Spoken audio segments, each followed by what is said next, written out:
नमस्कार, आपने देखना शुरू कर दिया है द एंगल और मैं हूं आपके साथ छवि अवस्थी। चलिए सबसे पहले नजर डालते हैं आज की सुर्खियों पर। बिहार विधानसभा चुनाव से पहले भाजपा ने कराया आंतरिक सर्वे। मुख्यमंत्री नीतीश कुमार के मौजूदा कार्यकाल से खुश नहीं है प्रदेश की जनता। मध्य प्रदेश के सिंगरौली में पुलिस और खनन विभाग की मिली भगत से अवैध खनन जोरों पर, सरकार को रोज हो रहा लाखों का राजस्व नुकसान। सरगुजा के मेडिकल कॉलेज में अव्यवस्थाओं का आलम, पार्किंग को लेकर हमेशा होता विवाद, जिला प्रशासन ट्रैफिक पर लगाम कसने में नाकाम। चिकित्सा मंत्री डॉक्टर रघु शर्मा बोले, बिना लक्षण वाले मरीज बने सबसे बड़ी चुनौती, जांच ही एकमात्र विकल्प। बिहार चुनाव को देखते हुए भाजपा ने एक आंतरिक सर्वे करवाया है और इस सर्वे में कुछ चौंकाने वाली बात सामने निकल के आई है। ये सर्वे पार्टी के महासचिव, एमएलसी और प्रदेश उपाध्यक्षों के 90 लोगों की टीमों ने की है। भाजपा के इस आंतरिक सर्वे में ये बात सामने आई है कि बिहार में 15 साल से सत्ता के शीर्ष पर बैठे मुख्यमंत्री नीतीश कुमार के खिलाफ इस बार एंटी इनकम्बेंसी फैक्टर काफी अधिक है। इसके साथ ही नीतीश कुमार के मौजूदा कार्यकाल में 5 साल के काम से लोग खुश नहीं हैं। भाजपा की सर्वे टीम ने अपनी रिपोर्ट बिहार भाजपा के प्रभारी भूपेंद्र यादव और उप मुख्यमंत्री सुशील मोदी को भेज दी है। सुप्रीम कोर्ट ने 1 अप्रैल से पहले खरीदे गए BS4 मानक वाले वाहनों को अब पंजीकरण की अनुमति दे दी है। ये अनुमति उन BS4 डीजल वाहनों के लिए दी गई है जिनका उपयोग नगर निगमों और दिल्ली पुलिस द्वारा आवश्यक सार्वजनिक सेवाओं और सार्वजनिक उपयोगिताओं के लिए किया जाता है। सुप्रीम कोर्ट का आदेश है कि 1 अप्रैल 2020 से पहले खरीदे जाने वाले आवश्यक सार्वजनिक उपयोगिता सेवाओं के लिए उपयोग किए जाने वाले ऐसे डीजल वाहनों को BS4 मानदंडों के अनुसार पंजीकृत किया जाएगा और 1 अप्रैल 2020 के बाद खरीदे गए वाहनों को BS6 मानदंडों के अनुसार पंजीकृत किया जाएगा। भारत की सबसे बड़ी डाटा एजेंसी राष्ट्रीय सूचना विज्ञान केंद्र पर साइबर हमला हुआ है। इस हमले को लेकर दिल्ली पुलिस की स्पेशल सेल ने मामला दर्ज कर जांच करना शुरू कर दिया है। माना जा रहा है कि इस साइबर हमले के माध्यम से NIC के कई कंप्यूटरों को निशाना बनाया गया और संवेदनशील जानकारियों को उड़ा लिया गया। नेशनल इंफोटेक्स सेंटर में प्रधानमंत्री NSA सहित राष्ट्रीय हित से जुड़ी जानकारियां होती हैं। ऐसे में इस साइबर हमले को बेहद खतरनाक माना गया है। जानकारियों के मुताबिक ये साइबर अटैक बेंगलुरु बेस्ड एक फर्म की तरफ से किया गया है जिसके तार अमेरिका से जुड़े हैं। NIC के डाटाबेस में राष्ट्रीय सुरक्षा से जुड़ी जानकारियों के साथ भाजपा के नागरिकों, VVIP लोगों की जानकारी भी मौजूद रहती है। मध्य प्रदेश के सिंगरौली में अवैध खनन और उसका परिवहन धड़ल्ले से चल रहा है। खनन विभाग और पुलिस की मिलीभगत से चलते अवैध खनन का मामला फल फूल रहा है। खनन और पुलिस विभाग छोटी मोटी कार्रवाई करके अपने कर्तव्य को इतिश्री कर रही है।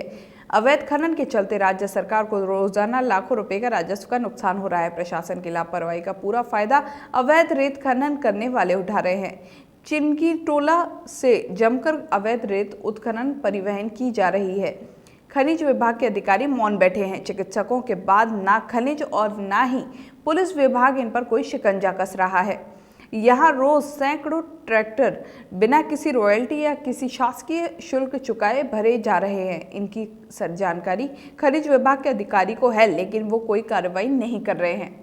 मध्य प्रदेश के गोटे गांव में एक समुदाय विशेष के युवक पर एक अन्य समुदाय के युवक ने जानलेवा हमला किया था। पुलिस ने इनके खिलाफ ना मामला दर्ज किया है और न ही इनको गिरफ्तार किया है, जिससे हिंदू समाज में भारी रोष व्याप्त है।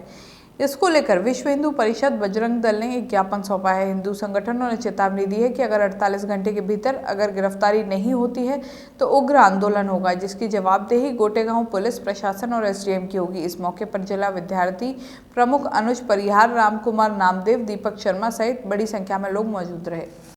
छत्तीसगढ़ के अंबिकापुर के सरगुजा में प्रकाश हॉस्पिटल में मरीजों का जमावड़ा लगा रहता है।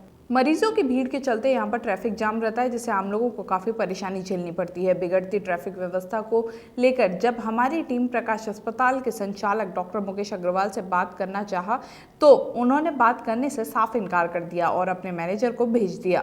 मैनेजर ने कहा कि अस्पताल में दूर दूर से मरीज आते हैं, इसलिए ट्रैफिक जाम रहता है। जबकि डॉक्टर मुकेश अग्रवाल एक मरीज को देखने के 300 रुपये लेते हैं। इससे साफ जाहिर होता है कि डॉक्टर उनका उद्देश्य केवल अपनी जेब गर्म करना है और कुछ नहीं। अंबिकापुर सरगुजा संभाग के एकमात्र मेडिकल कॉलेज में अव्यवस्थाओं का आलम लगा रहता है। यहाँ पर हमेशा वाहन पार्किंग को लेकर आए दिन लड़ाई झगड़े होते रहते हैं। इस समय जिले में कोरोना महामारी फैली हुई है और पॉजिटिवों की संख्या बढ़ती जा रही है। ऐसे में मेडिकल कॉलेज की लापरवाही कहीं आम लोगों को भारी न पड़ जाए। जिला प्रशासन यहाँ पर ट्रैफिक पर लगाम करने में बिल्कुल लाचार नजर आता है। कोरोना के बढ़ते मामले को देखते हुए स्वास्थ्य मंत्री टी.एस. सिंहदेव ने मेडिकल कॉलेज में अतिरिक्त सुरक्षा कर्मियों की व्यवस्था के निर्देश दिए हैं, जबकि सुरक्षा गार्ड मुख्य द्वार के अलावा कहीं भी नजर नहीं आते हैं। मुख्य जिला चिकित्सा अधिकारी सिसोदिया कभी मीडिया के सामने नहीं आते। ऐसे में अस्पताल में फैली अव्यवस्थाएं सवालिया निशान खड़ा करती हैं। छत्तीसगढ़ के अंबिकापुर में कोरोना का प्रकोप बढ़ता ही जा रहा है। 44 में से 35 वार्ड रेड जोन घोषित हो चुके हैं। यहाँ पर प्रशासन ने केवल जरूरतमंद दुकानों को खोलने की अनुमति दी है, लेकिन शाम के समय यहाँ नजारा दूसरा ही होता है। अंबिकापुर के अधिकतर वार्ड रेड जोन में है, लेकिन इन तस्वीरों में आप साफ देख सकते हैं कि जिला प्रशासन का ध्यान कहीं और है। सरगुजा कलेक्टर ने सभी रेड जोन पर निगरानी रखने के लिए अधिकारियों की ड्यूटी लगाई गई है, जिसके बावजूद भी लोगों की लापरवाही कोरोना को दावत दे रही है।